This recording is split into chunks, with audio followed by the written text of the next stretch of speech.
কখনো পাহাড় বেয়ে হেঁটে চলা, কখনো হেঁটে ক্লান্ত হয়ে ঝর্ণার ঠান্ডা পানিতে শরীর ভিজিয়ে নেয়, কখনো অদেখাকে দেখার আনন্দে মজমাস্তি করতে করতে ছুটে চলা, কখনো আবার সবুজের গালিচায় মোড়ানো মাঠে আঁকাবাঁকা নালা আর দিগন্ত জোড়া সমুদ্রের মন মাতানো ঢেউ নিজেকে হারিয়ে ফেলা। জি, বলছি সীতাকুণ্ডের কথা। অনিন্দ্য প্রাকৃতিক সৌন্দর্যে হারিয়ে যেতে এবারে সীতাকুণ্ড ট্যুরটি সাজিয়েছি 10 জন ট্যুরমেট নিয়ে। কেমন ছিল আমাদের ভ্রমণ অভিজ্ঞতা, একদিনে সীতাকুণ্ডের কোন কোন জায়গা ঘুরে দেখেছি, কেমন পড়েছিল জনপ্রতি খরচের হিসাবটা, সব কিছুই জানানোর চেষ্টা করব আজকের এই ভিডিওতে। চলুন তাহলে দেরি না করে শুরু করি সীতাকুণ্ড ভ্রমণ পর্বটি।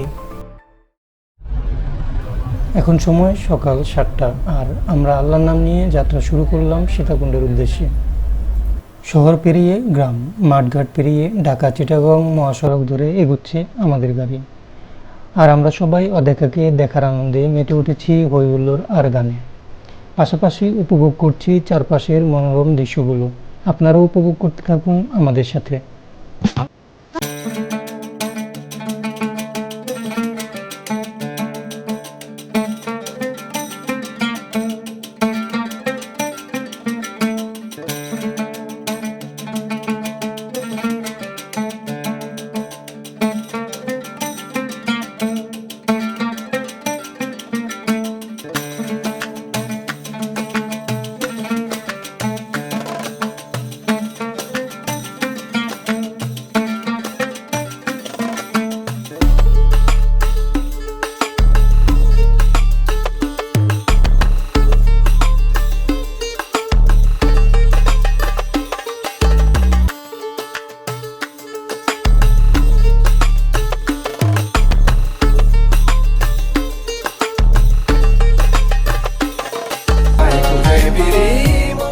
চলতে চলতে ঘুরেতে বেজে গেল 8টা 10। এর মাঝেই আমরা পৌঁছে গেলাম কুমিল্লার দাউদকান্দির একটি পাম্পে। এখান থেকেই সকালের নাস্তা সেরে আবারও রওনা দিব গন্তব্যের উদ্দেশ্যে। বাসে বা ট্রেনে না গিয়ে এবার এই গাড়িটি 10,500 টাকায় ভাড়া করে আমরা যাচ্ছি সীতাকুণ্ড। এই বিরতিতে চলুন আরেকটা কাজ সেরে ফেলি, আমার ট্যুরমেটদের সাথে আপনাদের পরিচয় করিয়ে দিই।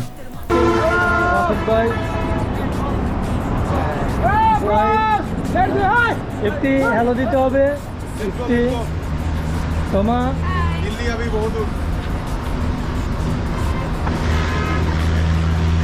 হ্যালো বিন্দু, আরেকবার হ্যালো দিতে হবে। মোর্শেদ ভাই আর আছে আমাদের সাথে আমাদের পাইলট, আমাদের জামাল ভাই। আমরা সকালের নাস্তাটা শেষ করে আবারও রওনা দিলাম আমাদের গন্তব্য সীতাকুণ্ডের উদ্দেশ্যে। সকালের নাস্তাটার জন্য আমাদের জনপ্রতি খরচ হয়েছে 40 টাকা করে। এবার আপনাদের জানিয়ে দিই আমাদের ট্যুর প্ল্যান সম্পর্কে কিছু তথ্য। আজকের ট্যুর প্ল্যান সাজিয়েছি দুটি স্পট নিয়ে, একটি খৈয়াছড়া ঝর্ণা এবং দ্বিতীয়টি গুলিয়াখালী সি বিচ। ঢাকা চিটাগং মহাসড়ক ধরে চলতে চলতে ফেনী মিরেশ্বরাই পার হয়ে বেলা এখন প্রায় 11টা, আর আমরা পৌঁছে গেলাম বারুইডালা জাতীয় উদ্যানের প্রবেশ মুখে। যারা ঢাকা থেকে বা চট্টগ্রাম থেকে খৈয়াছড়া ঝর্ণা দেখার জন্য আসবেন, তারা বাস থেকে এখানে নেমে সিএনজি নিয়ে কিছুটা পথ ভিতরে যেতে হবে এবং বাকি পথ হেঁটে ঝর্ণায় যেতে হবে। আমরা যেহেতু গাড়ি নিয়ে এসেছি তাই সরাসরি প্রবেশ করছি।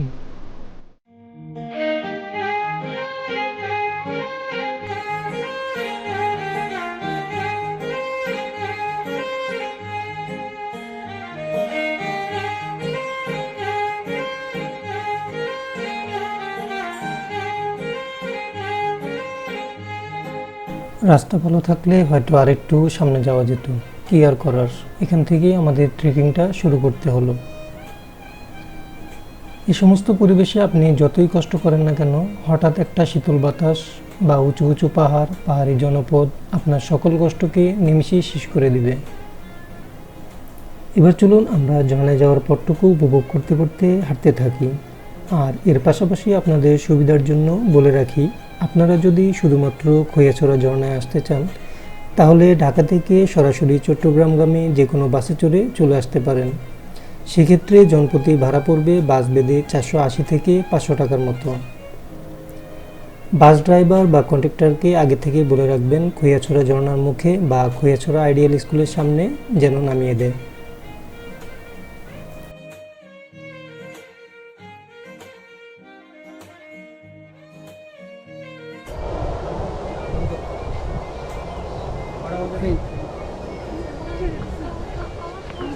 এই জন্য আপনারা এই পাহাড়ে রাশেদ কেমন লাগে? অসাম, অসাম, অস্থির, বেশি না? অভাব নেই বিনোদনের। আপনি নিজেই একটা বড় বিনোদন। শামীম ভাই তোর সানগ্লাস কি অবস্থা? আলহামদুলিল্লাহ কেমন লাগতেছে? না করে তুই গাড়িতে বসে ভাই হাঁটতেছি কিন্তু কত এখন দূর রোদ লাগতেছে যাইতেছি না। আল্লাহই জানে। মোর্শেদ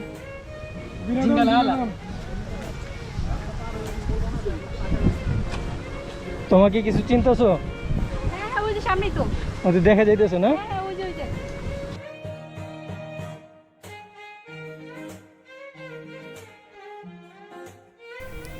চলতে চলতে আরও কিছু ইনফরমেশন দিই। সিএনজি বা গাড়ি আপনাদের যেখানে নামিয়ে দেবে সেখান থেকে কিছু দূর হাঁটলেই এখানে কিছু দোকান পেয়ে যাবেন, যেখানে 5 টাকায় লাঠি আর 15 টাকায় পায়ের জন্য অ্যাংলেট পেয়ে যাবেন। আমরাও নিয়েছিলাম এখান থেকেই, কারণ ঝর্ণায় যাবার রাস্তাগুলো জুতা পরে হাঁটা সম্ভব নয়, তাই এগুলোর প্রয়োজন পড়বে।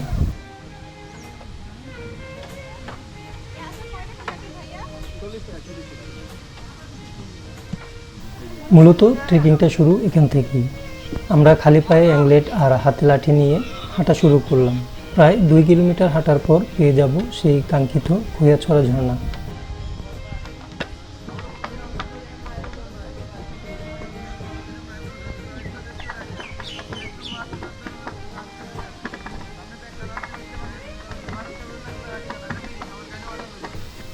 আর এখানে হচ্ছে সব খাবারের হোটেল, আপনারা চাইলে এখান থেকে খাবার বুকিং দিয়ে যেতে পারেন এবং এখানে আপনাদের বাড়তি ব্যাগ জুতা চাইলে রেখে যেতে পারেন।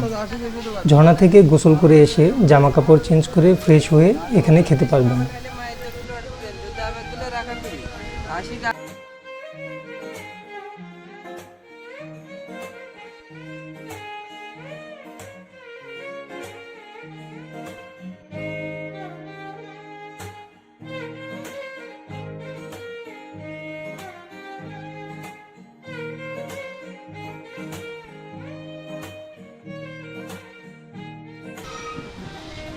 সবাই উঠতেছে এক এক করে।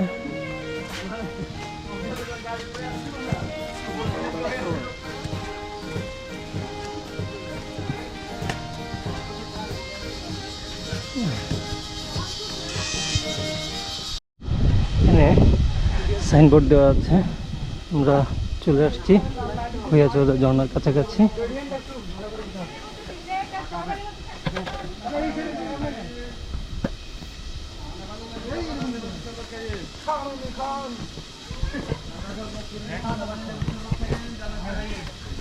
এখানেও দোকান আছে, মানে মোটামুটি বোঝা যায় সব জায়গাতেই দোকানপাট পাওয়া যায় ভিতরে। এখানে আছে লেবুর শরবত, আছে লেবুর শরবত। গ্লাস কত লেবুর শরবতের? 10 টাকা, মাত্র 10 টাকা, ফ্রিজের ঠান্ডা পানি। সবচেয়ে ভারী মানুষ দোলনায় উঠছে,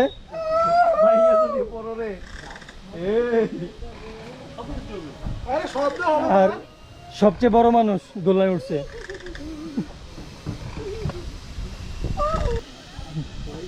জিরিপথ না খাইলে কেমনে বুঝি না, খেয়ে দেখেন। সবার হেঁটে চলা। এখানে তো বহুত পাথর, পাথর ওটা কিন্তু পাথর কাজটা ব্যবসা করা যায়। খৈয়াছড়া ঝর্ণার মেন পয়েন্টে এখান থেকে টিকিট কাটতে হবে 20 টাকা জন প্রতি। আপনি কাউন্ট করেন না।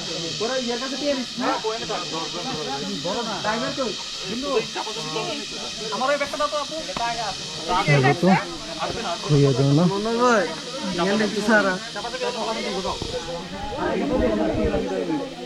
প্রবেশ করি।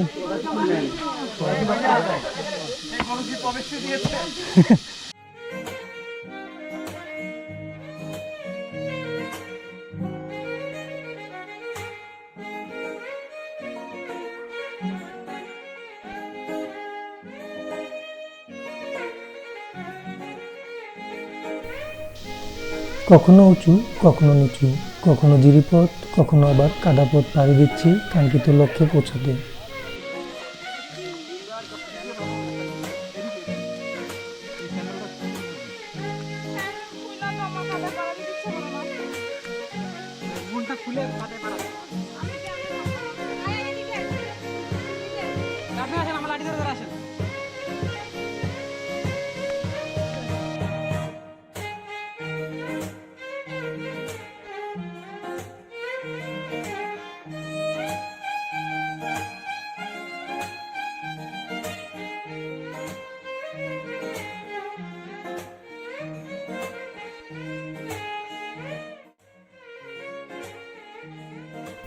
হাঁটতে হাঁটতে ওই যে সামনে একটা ছোট ঝর্ণা দেখতে পাচ্ছি, চলুন একটু ঝর্ণা দেখি।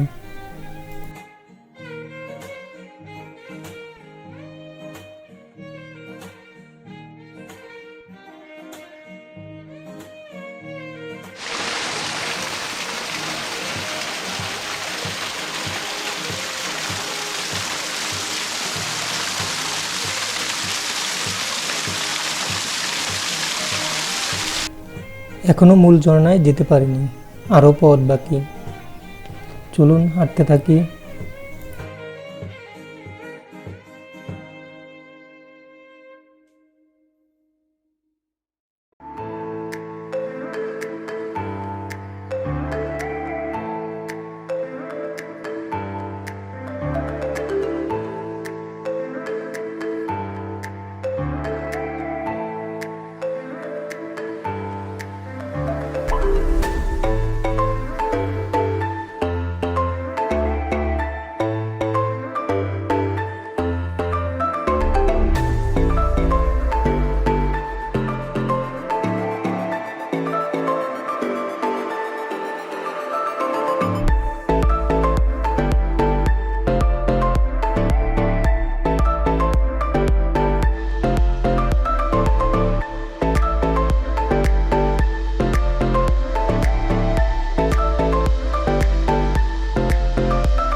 আমরা মনে হয় অবশেষে ঝর্ণার প্রায় সামনে চলে আসছি। ঝর্ণার পানির আওয়াজ শোনা যাচ্ছে। অবশেষে অনেক কষ্টের পথ পাড়ি দিয়ে এসে পৌঁছালাম খোয়াছড়া ঝর্ণায়। তবে সব কষ্ট যেন বৃথা হয়ে গেল, ঝর্ণায় পানি তেমন পেলাম না। খোয়াছড়া ঝর্ণার মোট 8টি ধাপ রয়েছে, এটি হচ্ছে প্রথম ধাপ। প্রথম ধাপে পানি না পাওয়ায় সবাই এক প্রকার হতাশ হয়ে কেউ আর পরের ধাপগুলোতে গেলাম না। যদিও পরের ধাপগুলোতে ওঠা আরো বেশি কঠিন, তারপরেও যেতাম, হয়তো পানি থাকলে।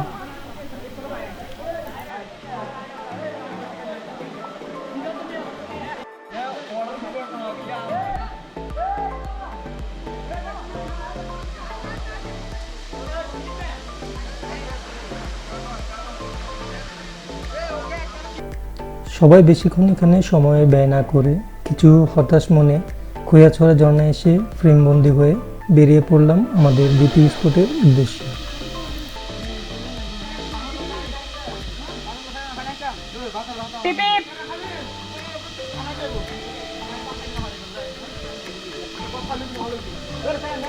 সব সামনে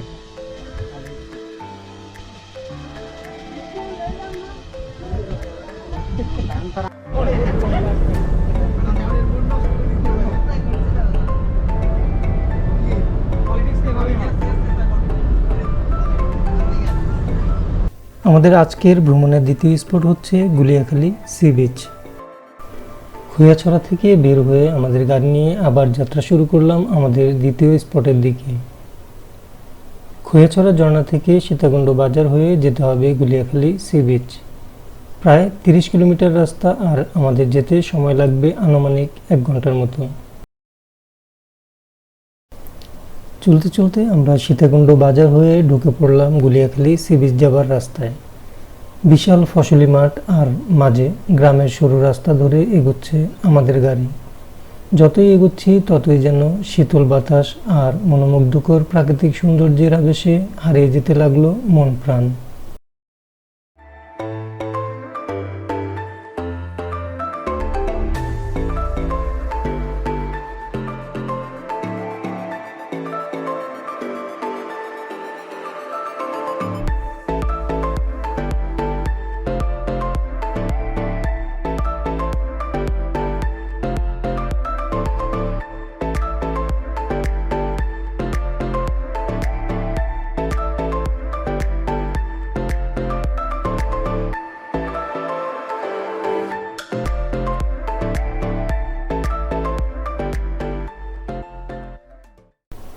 ঘড়িতে প্রায় বেলা 3টা, আর আমরা এসে পৌঁছালাম গুলিয়াখালী। আমরা বিচে এসে দুপুরের খাবারটা খাবো, সেটা খোয়াছড়া ঝর্ণায় যাবার সময় ঠিক করে নিয়েছিলাম। যেহেতু দেরি হয়ে গেছে তাই বিচে যাওয়ার আগেই সবাই খাবারের পর্বটা শেষ করে নিব। আপনাদের সুবিধার্থে বলে রাখি, গুলিয়াখালী বিচে কিন্তু একটাই হোটেল রয়েছে, এই জিয়ান হোটেল। এখানে খাবার আগে অর্ডার করতে হয় না, তবে 5টার পর খাবার বিক্রি হয় না বা খাবার থাকে না। আর এখানে আশপাশে কোনো খাবারের দোকানও পাবেন না। তাই আপনারাও যদি গুলিয়াখালী এসে দুপুরের খাবারটা খেতে চান তাহলে গাড়ি বা সিএনজি থেকে নেমে আগে খাবারটা খেয়ে নেবেন। এখানকার খাবারের মান ও দাম দুটোই আমার কাছে ঠিকঠাকই মনে হয়েছে। খাবারের পর্ব শেষ করে আমরা আবার হেঁটে রওনা দিলাম বিচের উদ্দেশ্যে। সামনে যে বিশাল কাদা রাস্তা দেখছেন আর ওই দূর কেওড়া বন, সব পাড়ি দিয়ে যেতে হবে বিচ পাড়ে। চলুন তাহলে যাওয়া যাক।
হাঁটতে হাঁটতে অবশেষে এসে পৌঁছালাম সেই কাঙ্ক্ষিত গুলিয়াখালী সি বিচ।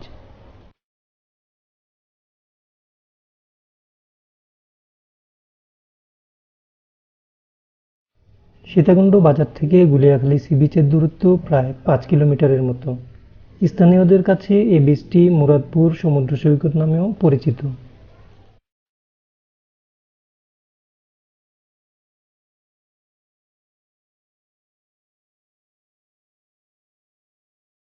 একদিকে যেমন বিশাল সমুদ্র, অন্যদিকে কেওড়া বন আর বিশাল সবুজের গালিচায় আঁকাবাঁকা নালা। এ যেন কোনো চিত্রশিল্পীর পরম যত্নে আঁকা অনিন্দ্য সুন্দরতম এক চিত্রকল্প।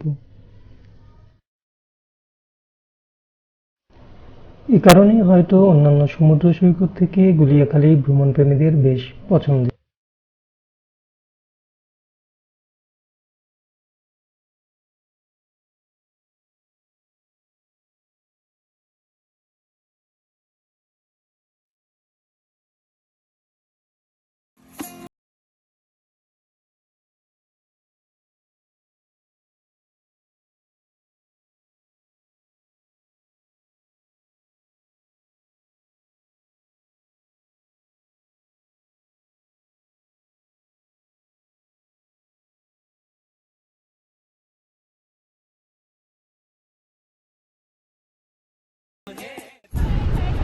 তোমাদের কি সমুদ্র দেখা শেষ?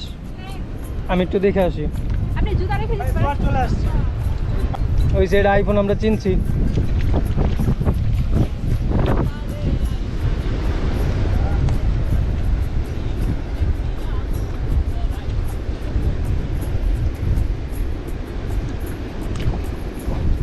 অনেক কাদা, আসলে যাইতে পারবো কিনা বলতে পারি না, তবে চেষ্টা করে দেখি যে একটু ঢেউয়ের কাছাকাছি গিয়ে একটু ঢেউটা ধরে আসতে পারি কিনা। আও গেছি টাইবা, আর দিক দিয়ে কোন দিক দিয়ে উঠবো?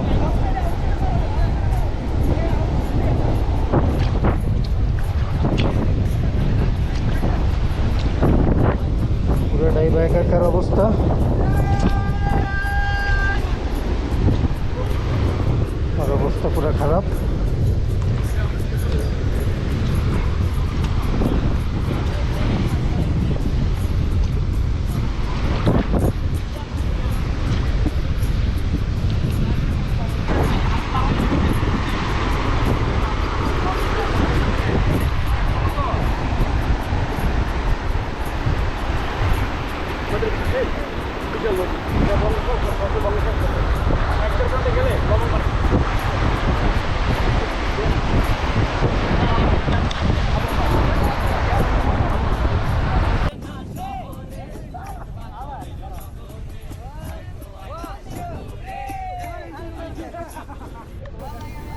একটা সুন্দর দিন শেষে সেই ব্যস্ত শহরে ফিরে যাওয়ার প্রস্তুতি। তাই আজকের এই দিনটাকে বেঁধে রাখতে, নিজেদের ফ্রেমে বন্দি করতে ব্যস্ত আমার ট্যুরমেটরা।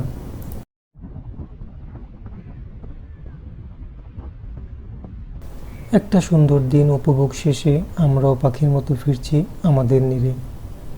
সবাই ভালো থাকবেন, দোয়া করবেন আমাদের জন্য। দেখা হবে আবার কোনো নতুন ভ্রমণ স্পটে, নতুন কোনো দিনে।